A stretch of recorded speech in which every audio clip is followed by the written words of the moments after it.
আসসালামু আলাইকুম। আগস্ট মাসের শেষ সপ্তাহ চলতেছে, একদম শেষ সময়। এই সময় কিন্তু অলরেডি আমাদের কুল গাছে কিন্তু অলরেডি ফুল চলে আসছে, কি সুন্দর সুন্দর ফুল আসছে, গাছ ভর্তি ফুল আসছে। আর জানেন আপনারা সেপ্টেম্বর অক্টোবর হচ্ছে কুল গাছের পরিপূর্ণ ফুল আসার মৌসুম। এই সময় আপনাদের গাছকে সবচেয়ে গুরুত্বপূর্ণ পরিচর্যা হচ্ছে যে গাছটা যাতে কোনোভাবে রোগ আক্রান্ত না হয়ে যায়, ছত্রাক এবং বিভিন্ন পোকামাকড় দ্বারা যাতে কীটপতঙ্গ যাতে গাছটা আক্রান্ত না হয়, এর জন্য কি করতে হবে, আপনার নিয়মিত ছত্রাক এবং কীটনাশক এখানে স্প্রে করে যেতে হবে।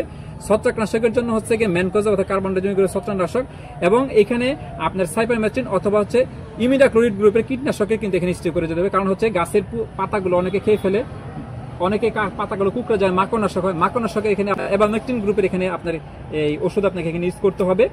আর এখানে দেখা যাচ্ছে যে এই গাছটি যখন আপনার পর্যাপ্ত খাবার আমরা নির্দিষ্ট সময় দিয়ে দিচ্ছি, গাছের খাবারের জন্য গাছটা যাতে সেচ ব্যবস্থা যাতে বেশি রকম সেচ দিয়ে যাতে জলাবদ্ধ না হয়ে থাকে, সেই বিষয়টা কিন্তু আপনার গাছের গোড়ায় খেয়াল রাখতে হবে। শুধু গাছটাকে টিকিয়ে রাখার জন্য এখানে সেচ ব্যবস্থা চালু রাখতে হবে, কারণ গাছ বেশি পানি পেলে কিন্তু পর্যাপ্ত ফুল আপনাকে খেয়ে দেবে না। এইভাবে যদি আপনি নিয়মিত আপনি যদি গাছটা ট্রিটমেন্ট করে যেতে পারেন, তাহলে কিন্তু যথেষ্ট পরিমাণে ফুল এবং ফল এই গাছেতে সেট হয়ে যাবে, আলহামদুলিল্লাহ।